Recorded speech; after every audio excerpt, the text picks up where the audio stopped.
Been a couple weeks since we have discussed the Indiana head coaching search, as Mike Woodson has turned his season around here a little bit.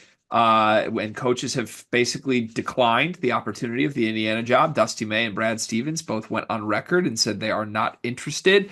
Meanwhile, Chris Beard, I think, has done as much public ass shaking for this job as he can. Rick Pitino has been on a podcast tour saying that Indiana should hire Chris Beard. Well, Rick Bozich has the latest update that I've seen for WDRB.com, and he kind of goes through and resets the Indiana coaching job board. Again, I've referenced this in the past. I'm no insider. I'm not reporting anything on this, but I'm in enough circles in college basketball where I hear things that might be disconnected to what Indiana sources are reporting. So I like to try and square up like an update like this with what I'm hearing behind the scenes on some of this and see if it all makes sense. And let's kind of go through what he's saying. He started by saying, hey, will Indiana hire Chris Beard? It's very clear that Chris Beard wants this job. Should they go after him? Will they go after him? Bozich's latest update says, I don't believe that Indiana will. That maps with what I've heard as well. While Chris Beard is advocating for this position privately and would definitely take it, it doesn't seem that Indiana is willing to actually go there. So, who are the other serious candidates right now? I'm going to fly through some that Rick put in this article. Scott Drew at Baylor, TJ Otzelberger at Iowa State, Mick Cronin at UCLA, Brad Brownell at Clemson, Ben McCollum at Drake, Greg McDermott at Creighton. Those seem to be six very realistic names. Some new from the last time we talked about this, some not new. Dion, your thoughts on the latest list? That last one perked my attention quite a bit. Greg McDermott. Uh-huh.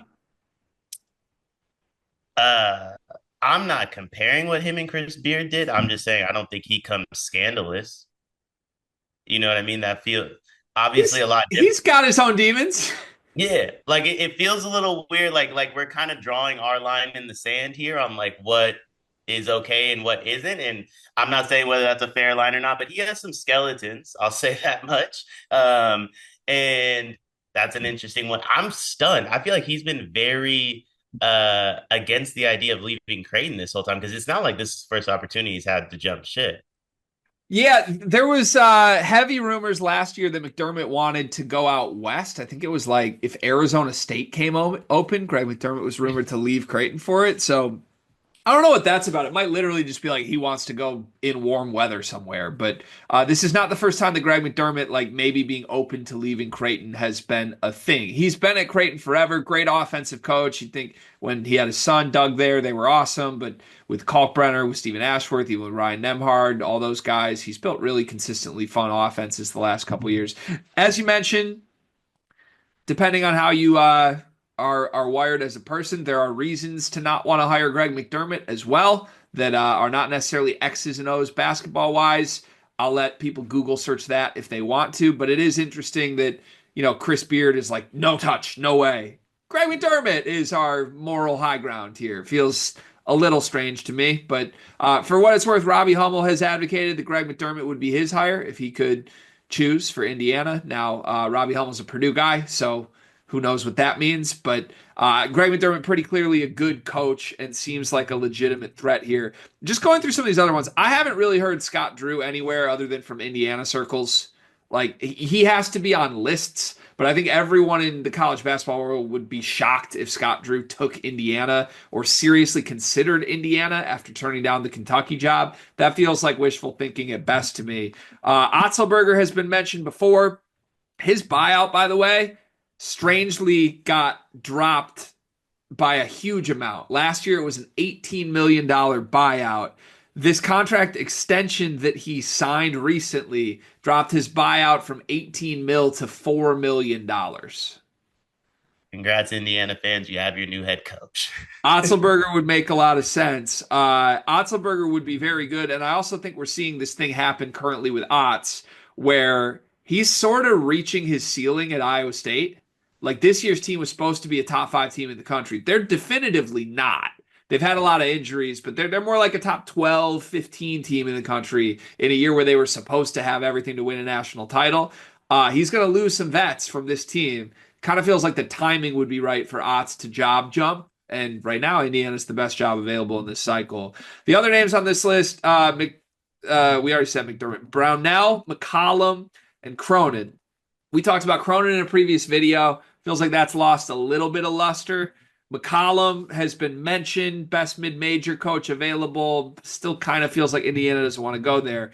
Brad Brownell is the new name, and Brad Brownell is a name that is trending aggressively from everything that I've heard. What do you think of Brad Brownell as a fit with Indiana? I think if you get anyone on this list besides Scott Drew or, ironically enough, Greg McDermott, you're definitively hiring a worse coach than Chris Beard. Now I understand the moral aspect of it, and I said it on another video with you where it's like, yeah, if you don't want to deal with that, then you don't hire him under any circumstances, and it appears like that's where they've drawn their line in the sand, and I do respect that. Um,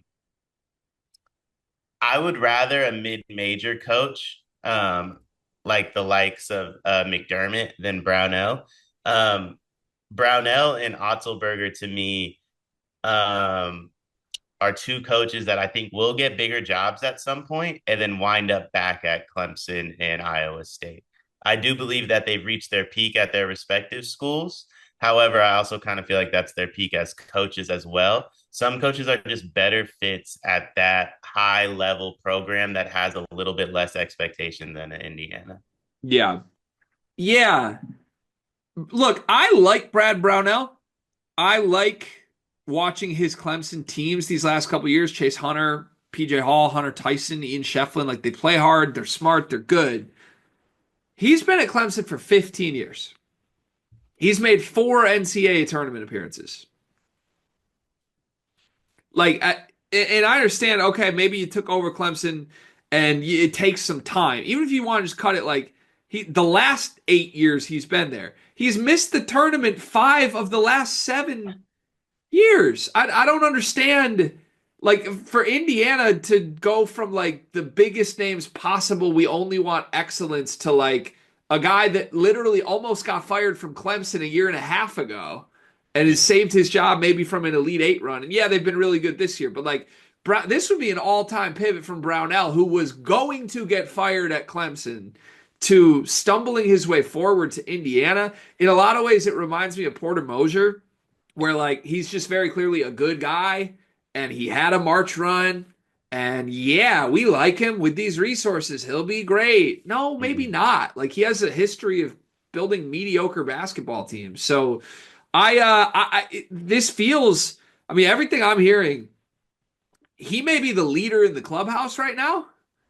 And that shocks me. I do not understand how you get there when Chris Beard actively wants the job and when there are quite a few other coaches that aren't Chris Beard that are better coaches than Brad Brownell that would. So Kentucky fans, hear me out before you get mad at me for this. Kentucky hired a phenomenal coach in Mark Pope. No one's denying that. Mark Pope wasn't their first option. Probably wasn't their second option. Also, probably wasn't their third option. In a weird way, Kentucky getting desperate landed them maybe the best candidate they could have gotten. All I'm saying is this Indiana coaching list feels desperate. It feels like they've already struck out on like their first 5 choices. And that's crazy to me because it's March 6th. So like, how have we already missed out on everybody so quickly to get to this point in the list? But Brad Brownell being the front runner in March feels very desperate. Yeah. Yeah, I just am shocked by it. Now, on the flip side, Indiana fans did tell us they were going to get Brad. So, guess we should start listening to them. You were adamant you were going to get Brad Brownell. Did Indiana just not think anybody besides Brad Stevens was a coaching candidate, and then he said no, and they're like, let's just throw together a list? And it's all Brad's. Everything's a Brad. I just can't. I would bet so much money. I would root for Brad Brownell. I really would. I would bet so much money he's gone within 5 years.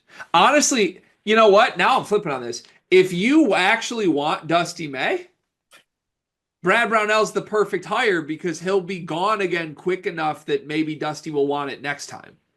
this whole list, besides McDermott and Scott Drew, is gone in under like 4 years. Or Otts. Otts would be a good hire.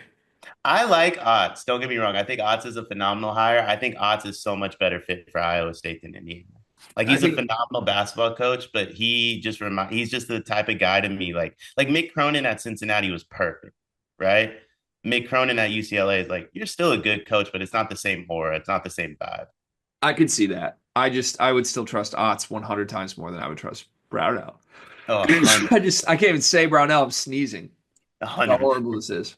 Brownell gets 2 years. Otts gets like 5 or 6. But either way, like I think Otts finds his way back to Iowa State at some point too. Brad Brownell being hired by Indiana clears my sinuses. That's how crazy this is.